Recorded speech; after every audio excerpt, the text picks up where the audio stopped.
Hi everybody, my name is Alex Carter. I'm a 19-year-old sophomore here at UTSA. My presentation today is over the sport of Olympic weightlifting, also known simply as weightlifting. The purpose of this presentation is to show you what Olympic weightlifting really is, and also give you some basic knowledge about it. I have researched this sport for years and have talked to many people, including world, Olympic, and national champions. I have practiced the sport by myself for over a year and have also competed. I have a passion for gaining and sharing knowledge about weightlifting.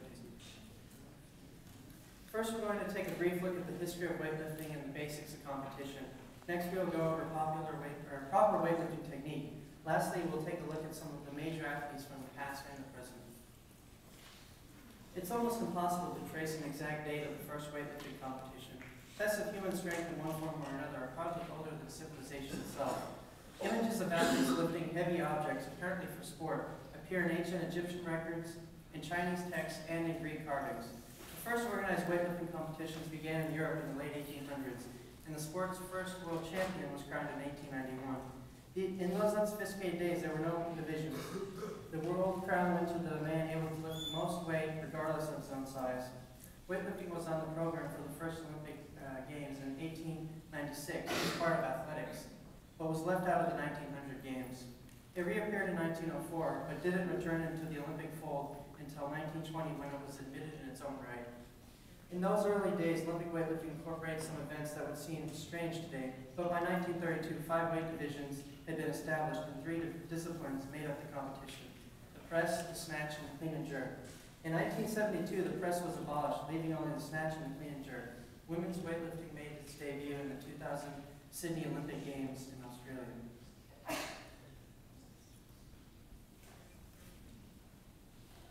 The competitive sport is controlled by the International Weightlifting Federation based in Budapest. It was founded in 1905. There are different weight classes for men and women. The aim in weightlifting is quite simple: to lift as much weight as possible. There are 2 types of lifts involved in modern Olympic weightlifting competition. I mentioned them earlier. They are the snatch and the clean and jerk. Each contestant is allowed 3 attempts at each type of lift. Contestants are required to successfully attempt both the snatch and the clean and jerk lifts. Lifters who fail in all 3 attempts at the snatch are allowed to compete in the clean and jerk but receive no overall placing. And by the way, in competition, the snatch comes before the clean and jerk. Only the heaviest successful snatch and clean and jerk are used when tabulating the final score. The weight must increase by a minimum of 1 kilo for each attempt, and they use kilos not counted in competition. Usually the coach decides at which weight to begin and at which subsequent 1 kilo intervals to continue. Each lifter has a 60-second time limit in which to approach the platform and begin the lift. If the lifter is making consecutive attempts, 2 minutes are allowed between lifts. 3 referees judge the weightlifting, each in control of 2 lights, one white and the other red. Each referee activates a light after each lift. White for a successful lift and red for a failure. In each case, 2 white lights is enough for a lift to be counted as valid. The activation of 2 light signals will set off a horn or a down signal, telling the lifter to lower the barbell. The down signal may be activated prior to the conclusion of the lift, rendering the lift invalid if 2 refs observe an error. And if there is a tie, the man with the lighter body weight will win. Technique is one of the most important aspects of weightlifting. Without it, you cannot achieve maximum performance. In order for a lifter to gain better technique, he or she must have a coach and must practice for many years. Even the cream of the crop have to constantly drill over and over again to make sure they are doing things right. The key to a successful lift is known as the close, fast, and low concept. When a barbell is raised by a weightlifter, it should be as close as possible to the longitudinal axis of his body. Otherwise, the force caused by the barbell's gravity and inertia will make the lifter lose balance. Fast refers to a lifter's explosive power in which he lifts the barbell with enough speed and height. When a lifter lifts a barbell, the vertically ascending speed of the barbell is about 1.6 meters per second. Slow lifting will inevitably lead to a failed lift and is generally a taboo in weightlifting. Low refers to how the lifter should position his body after he exerts his strength. He should quickly lower his body. Since he can't raise the barbell to his shoulders in one movement, he has to lower his body fast to get his chest below the barbell and hold it steadily before the barbell falls. I got a video for you. Excuse me while I have to find it. Sorry.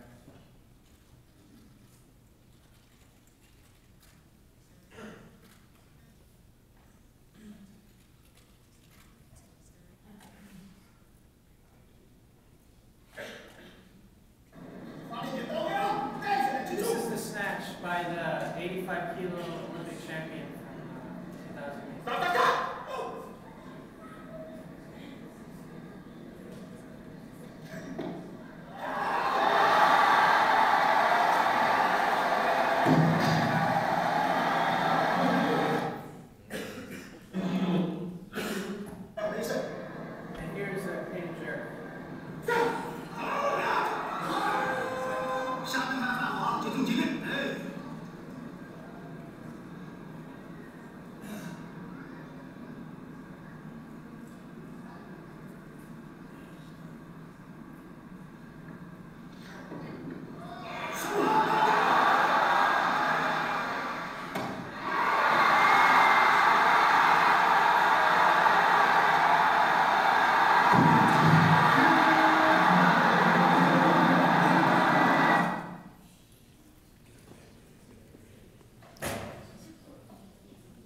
he lifted mostly in the 1970s. He set 80 world records and 81 Soviet records in weightlifting. And below him is Naeem Suleimanoglu. He's nicknamed the Pocket Hercules because of his short stature and ability to lift huge weights. He set 46 world records and won 3 Olympic gold medals. Here's Pyros Demos, a Greek weightlifter who also won 3 Olympic gold medals, and they were from 1992 to 2002, and he has set numerous world records. In conclusion, you have learned about the history of weightlifting and the competition associated with it. You've also been given a brief overview of what good technique is and looks like. And last but not least, you learned a little about some of weightlifting's most prized athletes. Now hopefully you won't confuse weightlifting with other fitness activities. Thanks for listening, and maybe you can incorporate weightlifting into your life. Thank you. Do you have any questions? Are there any questions? Yes. You said that you could study weightlifting. Do you actually compete for yourself? Yeah, I have once.